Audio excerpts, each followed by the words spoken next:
Good afternoon, folks. Hope you're all well in these trying times. I'm going to do a battle report today. I did mention on my previous video that I was doing a new project, and this is it. So it's Team Yankee rules, which is basically World War III in 15mm. So it's the Cold War period. So late 60s, well 60s I suppose, to early 90s. This period is a period I've always wanted to do, because I actually lived in Germany in the 80s.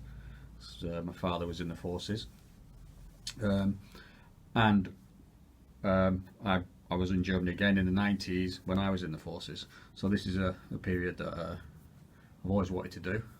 So 15mm scale seems a good scale to do it in. So yeah, we'll see how it goes. This is actually our first game.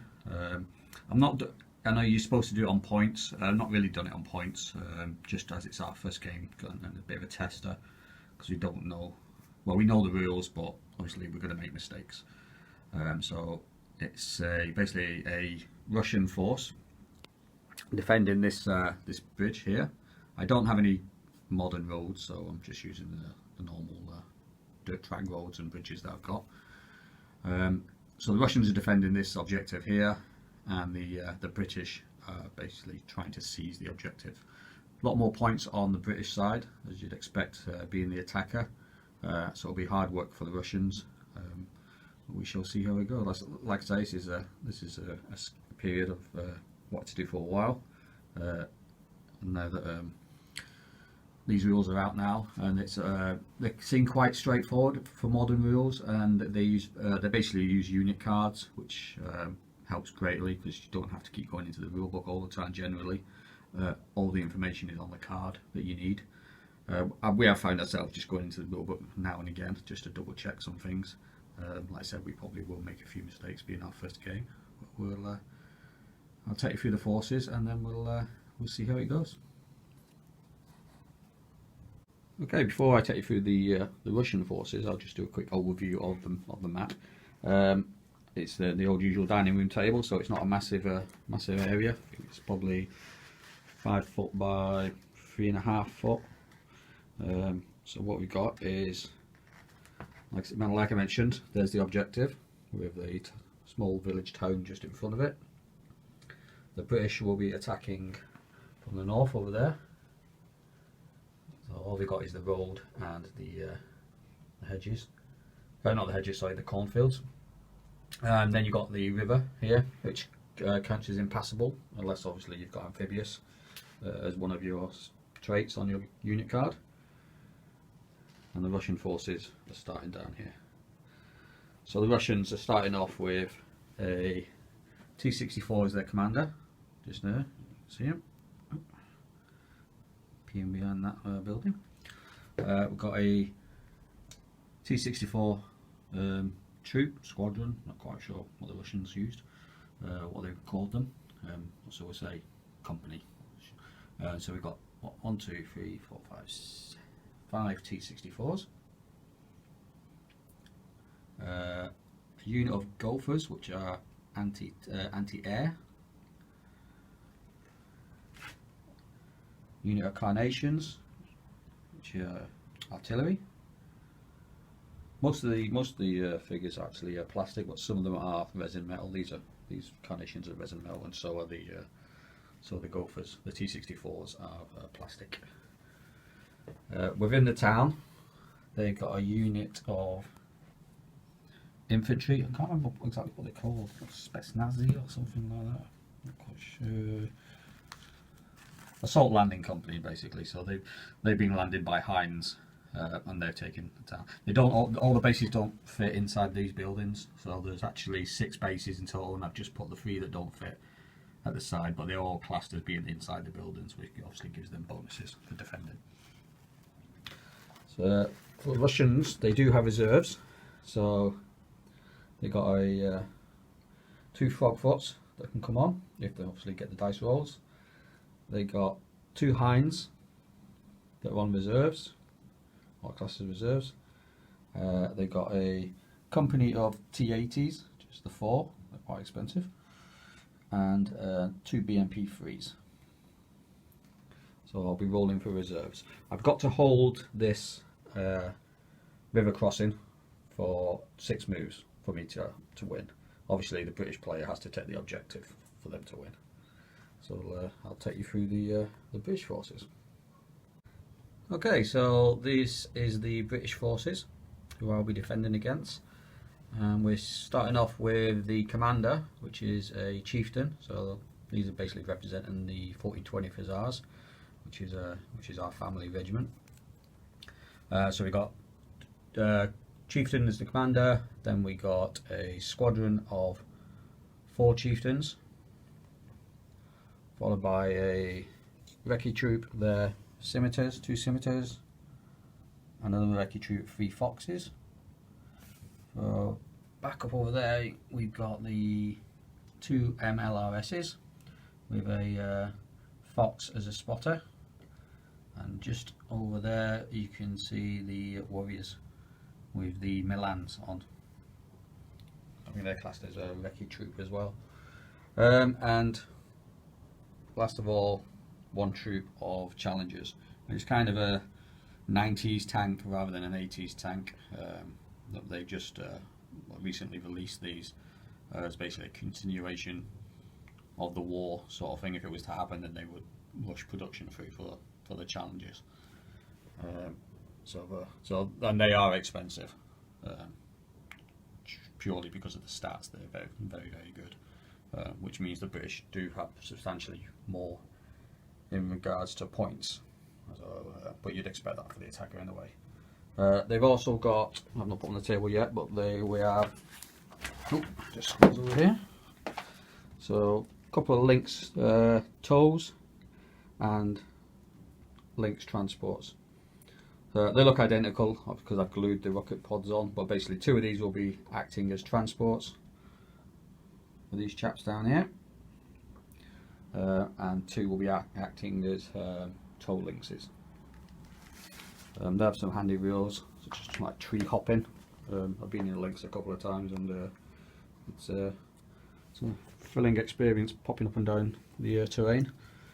So that's it for the British, and we'll see how it goes on turn 1. I will be playing the Russians. I haven't got much scope, I suppose, for manoeuvres because I am defending, and I'm relying on my reserves coming on pretty quick for me to hold that objective. But we'll see what we can do. Okay, turn 1 for the British.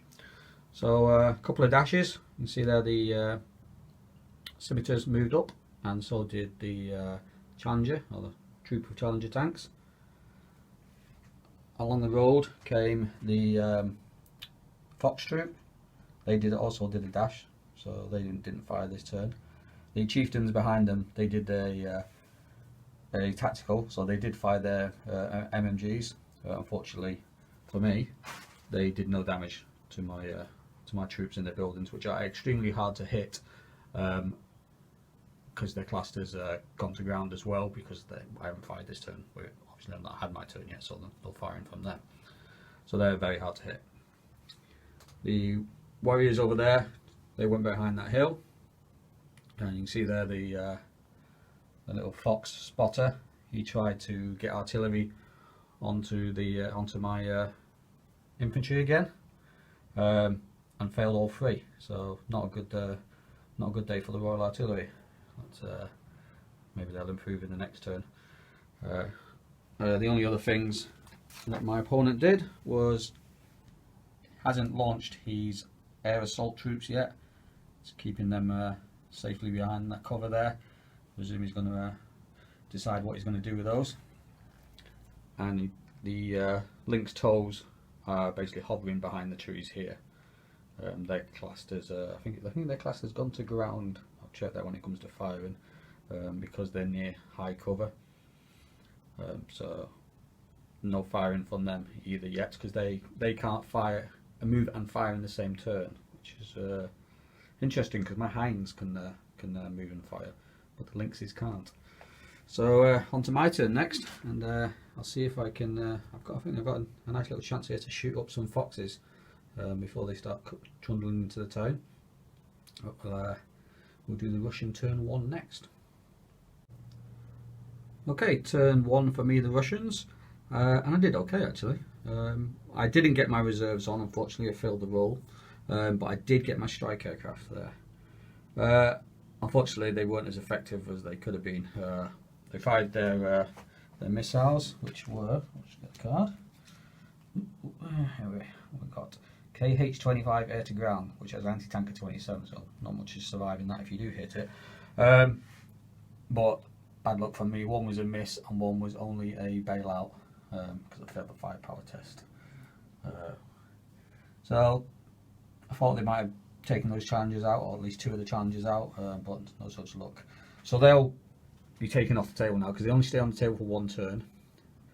Unfortunately for the British, their anti-air is not that good. As in the range is quite short. So if these come on again, or if I keep rolling successful strike aircraft rolls, then they could have some problems. I could have gone for the helicopters, but I decided to go for the challenges, which as they only got a bailout. The infantry did better for me though. They managed to just zoom that. So they knocked out one of the Foxes and they bailed out one of the Foxes. And 2 of my T-64s here had line of sight just in between that hill and that building, and managed to bail out one of the chieftains.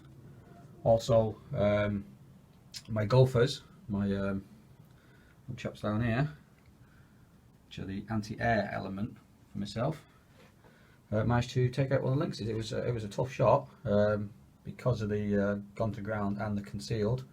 But yeah, so that's one of the tow lynxes is gone. But obviously this tow lynx will be able to fire this turn now. And I haven't.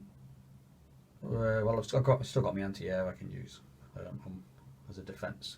So not too bad a turn for me. But I got a feeling now that the British are really going to start piling on the pressure on turn 2. So we'll see what they've got planned. Okay, so that's turn 2 for the British. I did suffer a little bit on this turn, but not as much as I thought I did, or I thought I would, sorry.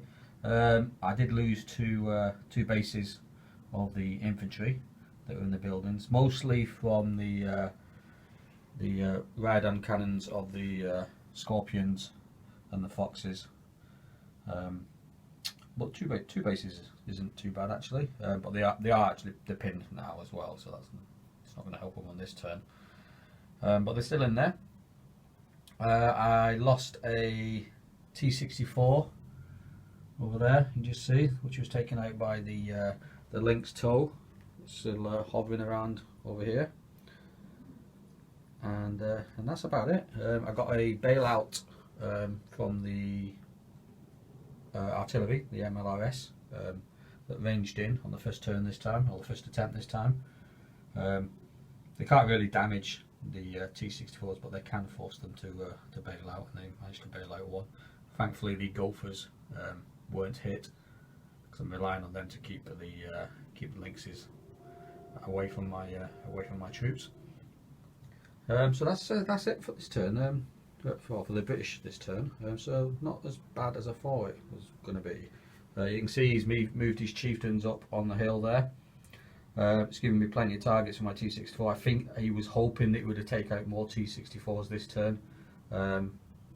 So what he has actually done is presented me quite a few targets, particularly those warriors over there, which obviously are AFVs and not MBTs. So we'll see how the Russians can do on this turn. You can see there he's still got a bailed out token on that chieftain because it failed to remount on this turn. So it's not going too bad for me. Hopefully I'll get some reserves on this turn, and we can see how I get on.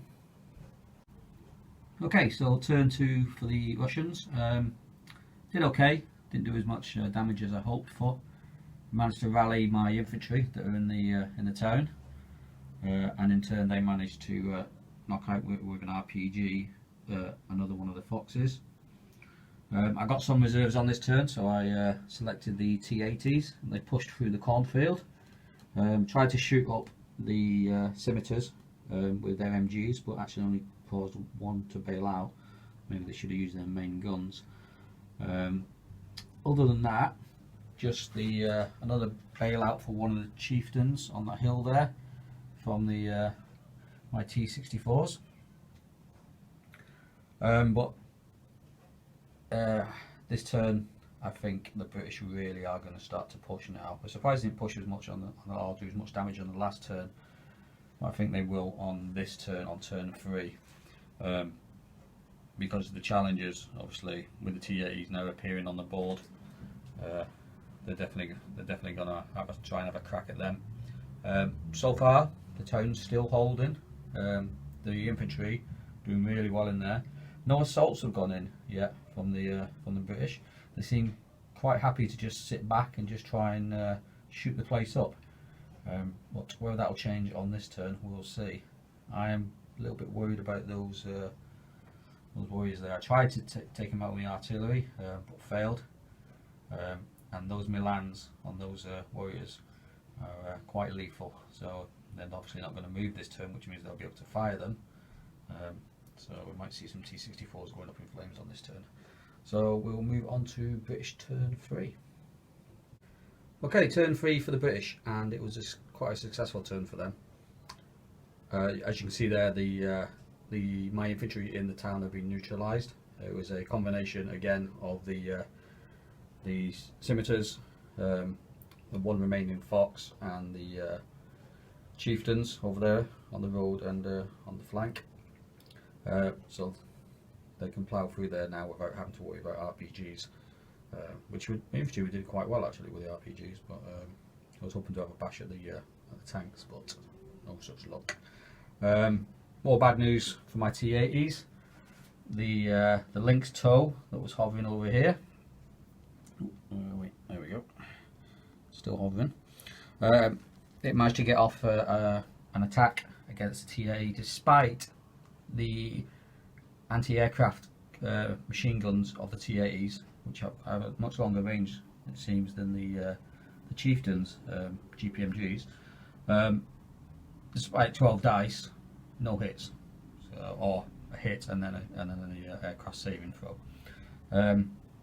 So yeah, the Lynxes, considering they are very cheap, I think they're only something like 2 points or something like that. They're doing well.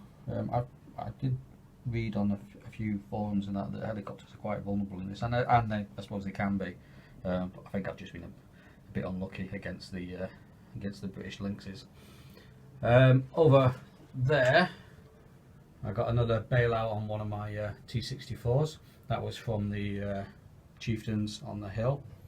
Sorry, no, actually, the chieftains missed. It was actually from the Milan on the warriors over there, the anti-tank section.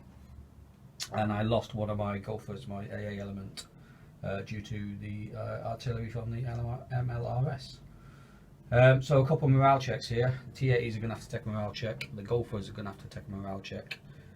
And I'm really hoping I can get some reserves and strike aircraft on this turn. Otherwise, it's not looking great for me for the once we get to turn 4 for the British. So we'll see what we can do on my turn. Turn 3 for the Russians, and it's been a very good turn for me. I managed to remount my T80s, my T64s, and pass the morale test for the Gophers. I also got 2 units of reserves on. You can see there the Hind helicopters and the BMP-3s, and they caused havoc for the British. As you can see over here, the warriors were knocked out.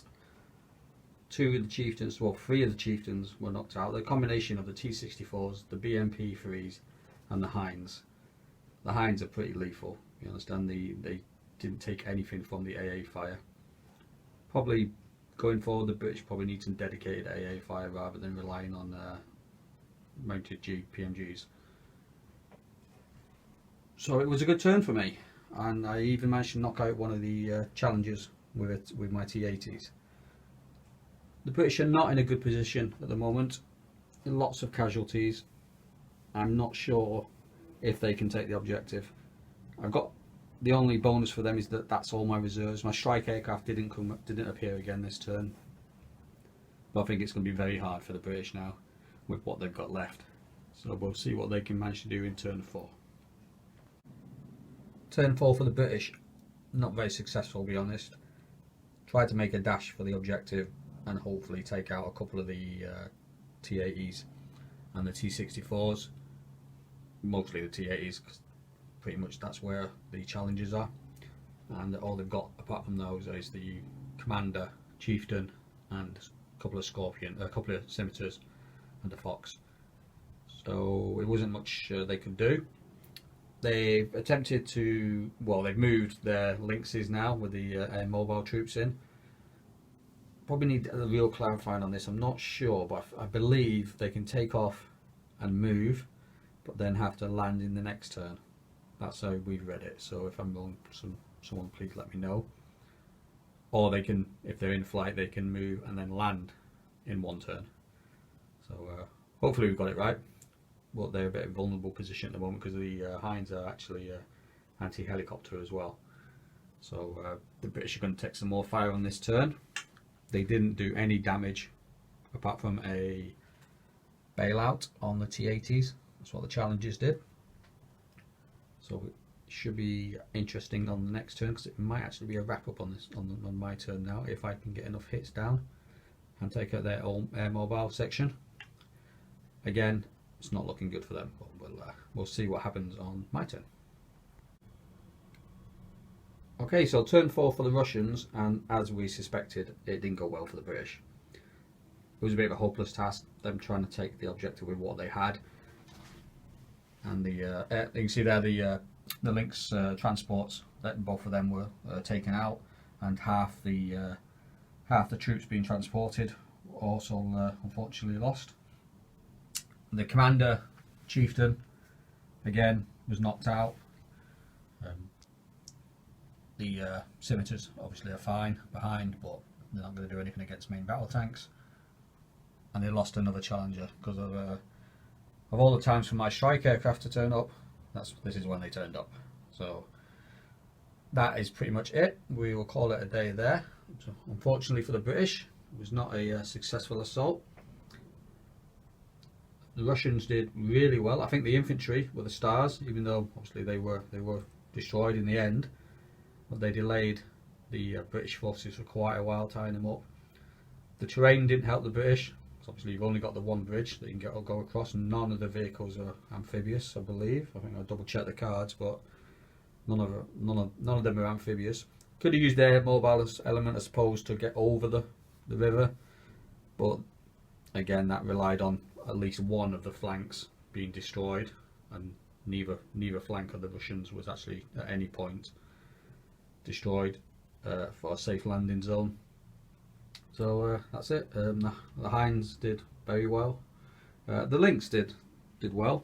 The total Lynx, for the amount of points that it costs. I think it took out 2 tanks in the end. So yeah, not too bad for the amount of points. Some unlucky dice rolls with regards to the British. Quite like the rules. I like the cards. Didn't really have to look in the rule book that much. Each card's got lots of information on it. For the people that haven't seen them before, just get a couple here. So we've got an artillery one there, which is the Carnations, and then we've got the Hind one there. So all the information that you need is on the card, so you don't have to keep going into the rule book apart from maybe some specific rules. I'll just a quick refresh, and even on the back as well gives you your army points. Obviously we've not used them for this game because it's our first game, but it's also got on there all the special rules for those particular units, so they are good. You tend to obviously find yourself flipping through the cards quite a lot, but once you get the general idea that most of the Russian units, I think, save on a 3+ or hit on a 3+, most of the British units hit on a 4+. It's not too bad to pick up at all. Quite enjoy the rules, and I look forward to getting some more units painted up. Definitely need different types of units. It's more anti-air elements, I think, for both. More artillery for the British, because although they had the MLRS, they can't fire smoke which would have helped obviously in an attack. Yeah, could certainly have helped them to take the town. Need more infantry as well. Didn't do any assaults really. In fact, no, didn't do any assaults at all. So yeah, we'll see what else we end up purchasing and getting painted up and doing some more battles. So quite enjoyed it. For modern rules, I've always been a bit wary about modern rules because you've got so many different types of weapons and guided and heat and there's lots of little rules that you don't have in other periods. So, but with these cards, I think it makes it a lot easier and quite easy to pick up. So I highly recommend it. And yeah, we'll see how the forces increase over the next few weeks and months. Anyway, that's it. Thanks for watching, and I hope you enjoyed it.